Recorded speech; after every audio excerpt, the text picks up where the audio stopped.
الحمد لله الحمد لله قوي سلطانه الواضح البرهان المبسط في الوجود الكرام وإحسانه.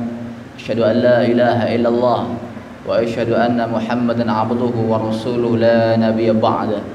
اللهم فصل وسلم وبارك وكرم وعظم ومجد على رسول الله سيدنا ومولانا محمد وعلى آله وأصحابه رسول الله أجمعين.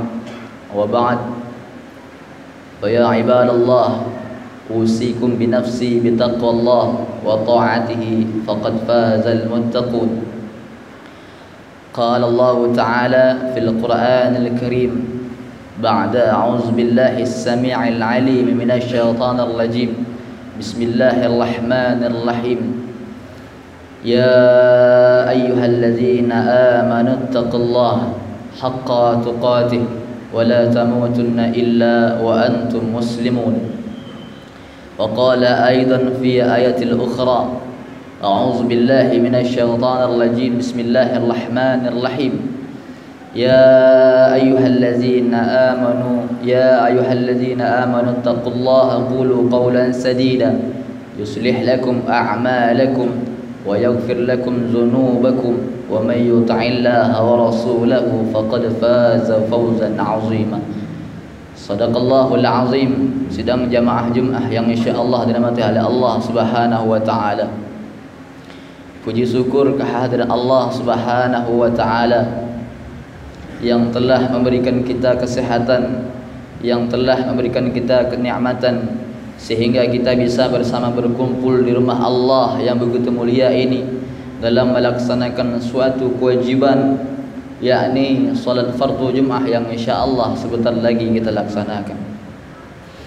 Salawat serta salam tidak lupa kita hadiahkan kepada baginda Rasulullah sallallahu alaihi wasallam, yang dimana dengan berkat beliaulah kita bisa mendapat ilmu pengetahuan, yang dimana dengan berkat beliaulah kita bisa mendapat cahaya terang menderang yang bisa kita rasakan saat ini.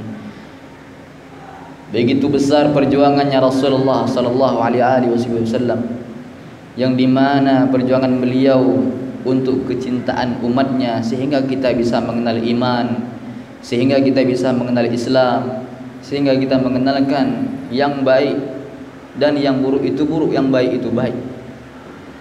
Tidak bisa kita membalas jasa perjuangan beliau, tidak bisa dan tidak mampu kita menembuskan perjuangan beliau.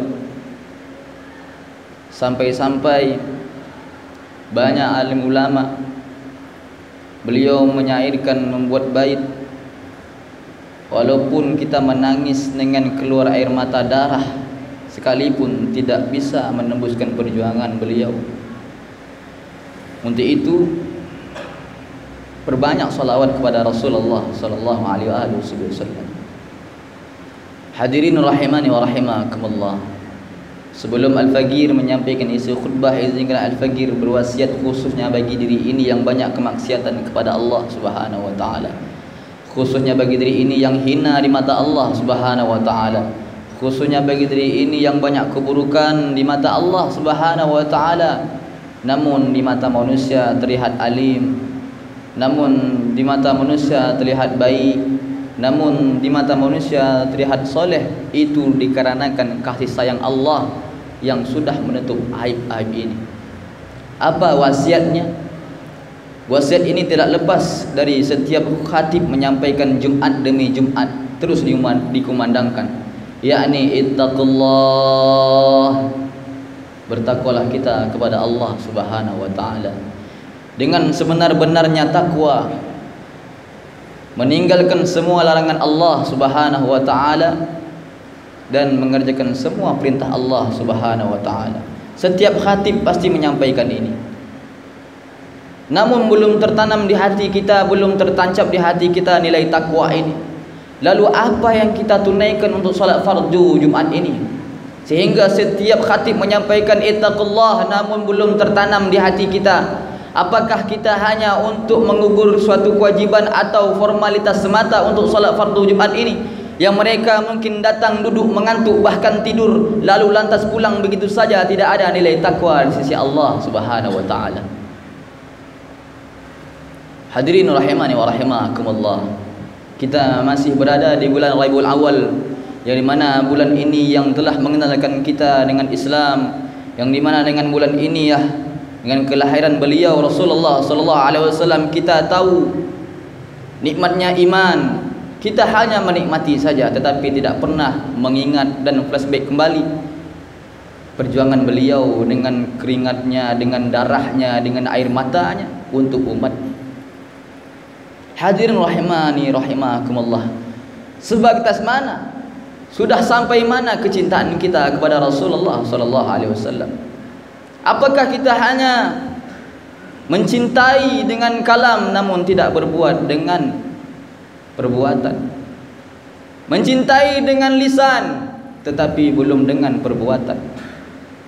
Tanamkan cinta kita kepada Sayyidina Muhammad, kenalkan kepada keluarga kita dengan Sayyidina Muhammad. Dengan beliaulah kita bisa mengenal Islam, dengan beliaulah kita bisa tahu apa itu baik, apa itu buruk. Kalau bukan dengan perjuangan beliau, mungkin kita sudah menjadi umat yang ditangisi beliau. Ummati, ummati, ummati.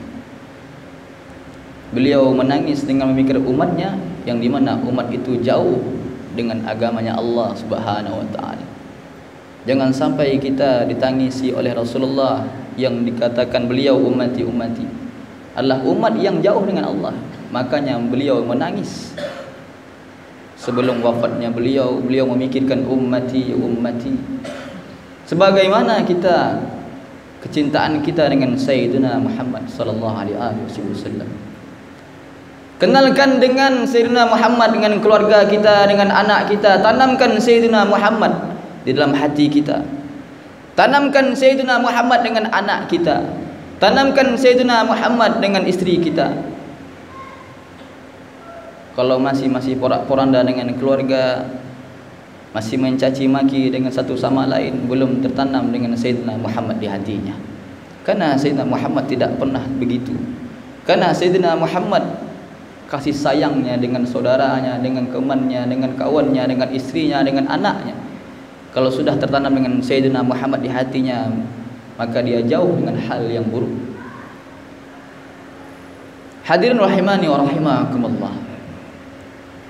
Banyak orang yang dimana mereka merayakan Maulid Nabi sallallahu alaihi wasallam. Apa yang mereka dapat? Apakah mereka hanya dengar ceramah, makan lalu pulang? Tidak tertanam di hatinya Sayyidina Muhammad sallallahu alaihi wasallam. Pulang ke rumah ditanya apa yang dapatkan, ceramah, lucu dan lain sebagainya. Makan dan minum lalu lantas pulang. Tidak tertanam tauladan Sayyidina Muhammad sallallahu alaihi wasallam. Sebagaimana dikisahkan oleh Sayyidina Abdullah bin Abbas radhiyallahu taala anhu wa arda, yang dimana beliau mengambil berat tentang Sayyidina Muhammad sallallahu alaihi wasallam. Abdullah bin Abbas radhiyallahu taala anhu wa arda, ketika itu beliau melintas atau berjalan di tepi-tepi gang, berjalan di selah-selah gang. Kemudian dia melihat yang dulu ada sekarang tidak ada. Dia melihat ke atas dan melihat ke bawah, yang dulu pernah digantung sekarang sudah dicabut. Kemudian ditanya, dan beliau bertanya kepada kaum sekitarnya, mana yang dulu ada sekarang tidak ada. Dulu talang, yakni talang itu adalah tempat pancuran air di sekitar gang itu. Dulu ada sekarang tidak ada. Kemudian kaum itu menjawab, sudah dicopot, sudah dicabut. Siapa yang mencopotnya? Yakni Khalifah Umar ibn Khattab radhiyallahu taala anhu wa arda. Kemudian Abdullah ibn Abbas lalu bergegas menuju rumah Sayyidina Umar. Kemudian mengetuk pintu Sayyidina Umar, mengetuk pintu rumahnya Khalifah Amirul Mukminin. Wahai Amirul Mukminin. Diketuk pintunya. Lantas Umar radhiyallahu taala anhu keluar. Apa hajatmu wahai Abdullah? Tidak mungkin engkau datang ke rumahku melainkan engkau memiliki hajat besar. Tidak mungkin engkau mengetuk pintu rumahku melainkan engkau memiliki hajat penting. Kata Abdullah bin Abbas, wahai Amirul Mukminin, tadi saya melintas di simpang gang. Kemudian dulu pernah ada, sekarang sudah tidak ada. Saya bertanya dari kaum sekitar, tetangga sekitar sudah dicopot. Dan yang mencopot itu adalah engkau, wahai Amirul Mukminin.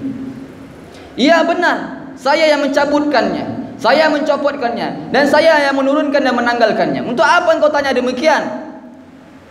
Itu hal sepele, itu urusanku. Kemudian Abdullah ibn Abbas radhiyallahu taala anhu menjawab, wahai Amirul Mukminin, bagi saya itu adalah sangat penting, bagi saya itu sangat besar, dan itu adalah yang membuat saya menjadi khawatir dan menjadi tidak tenang sehingga saya mengetuk pintu rumahmu.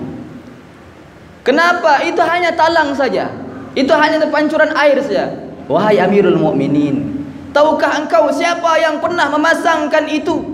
Yang dulu pernah ada, sekarang sudah tidak ada, yakni yang pernah memasangnya dengan tangan mulia, yakni Sayyiduna Muhammad sallallahu alaihi wasallam. Seketika itu Umar radhiyallahu taala anhu wa arda, yang sebelumnya menjadi tidak penting wahai Abdullah, tetapi yang pernah memasangnya dengan tangan mulia dari tangan mulia, yakni Sayyiduna Muhammad, menjadi penting dan ini menjadi urusanku yang besar. Kata Amirul Mukminin Umar bin Khattab, wahai Abdullah, engkau ikut aku. Kemudian Umar radhiyallahu ta'ala anhu memasuk dalam ke rumahnya, mengambil talang itu kembali untuk dipasangkan. Umar bin Khattab lalu pergi dan diikuti oleh Abdullah bin Abbas radhiyallahu ta'ala anhu wa arda untuk memasang kembali yang pernah dicopot oleh Umar. Tetapi yang pernah dipasangnya, yang memasangkannya adalah Sayyidina Muhammad sallallahu alaihi wasallam. Wahai Abdullah, tolong bantu saya untuk memasangkannya. Ketika itu Abdullah bin Abbas pergi. Ditanya oleh Umar, wahai Abdullah, mau ke mana? Sebentar Umar, sebentar Amirul Mukminin, nampaknya tempat ini tinggi, saya harus mengambil tangga untuk memasangnya. Tidak perlu tangga, engkau injakkan saja tubuhku ini. Amirul Mukminin menjadi hal besar dalam dirinya karena talang itu pernah dipasang oleh tangan mulia Sayyidina Muhammad sallallahu alaihi wasallam. Tidak perlu tangga, engkau injak saja tubuh ini dan masangkan. Diinjak oleh Abdullah bin Abbas, Khalifah Amirul Mukminin, presiden. Talang yang begitu tidak menjadi besar, tetapi dengan kemuliaan Sayyidina Muhammad yang pernah memasangnya menjadi besar dan menjadi mulia. Itu kecintaan Abdullah bin Abbas radhiyallahu ta'ala wa arda. Apa yang berkaitan dengan Sayyidina Muhammad, apa yang berkaitan dengan Rasulullah sallallahu alaihi wasallam menjadi besar, menjadi masalah besar. Kita mungkin dengan hal-hal seperti itu kita anggap sepele, apalah maulid, apalah perayaan, segala macamnya tidak perlu dirayakan. Kalau tidak dengan merayakan, kalau tidak mereka bahagia dengan maulid Nabi, maka mereka tidak bahagia dengan kelahirannya Rasulullah sallallahu alaihi wasallam. Kalau sudah tidak ada seperti ini, bagaimana kita mengingatkan kembali, mengenangkan kisah Rasulullah, tauladan beliau, akhlak beliau, kalau kita tidak tertanam dengan Sayyidina Muhammad sallallahu alaihi wasallam? Maka dari itu pesan untuk diri ini, untuk diri Al-Fakir pribadi, semakin cinta kepada Rasulullah sallallahu alaihi wasallam. Apa yang berkaitan dengan Sayyidina Muhammad menjadi masalah besar dalam diri kita. Apa yang berkaitan dengan Sayyidina Muhammad menjadi penting dalam diri kita. Itu tertancap dalam diri kita. Yang itu harus kita simpankan dalam hati kita, Sayyidina Muhammad sallallahu alaihi wasallam. Tidak ada yang bisa menyelamatkan di yaumil mahsyar nanti melainkan dengan syafaat beliau. Sampai-sampai Imam Al-Haddad mengatakan, Nabiyul Huda la tansani min syafaati ya Rasulullah. Wahai nabiku, jangan engkau lupakan aku dari syafaatmu. Ini imam besar, Imam Abdullah bin Abi Al-Haddad. Beliau menyairkan dalam kitabnya, Nabiyul Huda la tansani min syafaati ya Rasulullah. Wahai nabiku, jangan engkau lupakan aku dari syafaatmu. Fa inni musiun muznibun, sesungguhnya aku pendosa besar, aku banyak dosa. Tidak bisa yang menyelamatkan, yang menghapuskan dosa ini melainkan dengan syafaat. Mengaji kita, solat kita, rukuk kita belum bisa menjaminkan surganya Allah Subhanahu wa taala. melainkan dengan syafaat beliau dengan kasih sayangnya Allah Subhanahu wa taala. Mungkin khutbah singkat ini bertambahnya kita berada di bulan Rabiul Awal, dan pada hari Jumaat ini berbanyak selawat kepada Rasulullah sallallahu alaihi wasallam dan tanda cinta kepada Sayyidina Muhammad. Fa'tabiru ya ulil absar la'allakum tattaqun.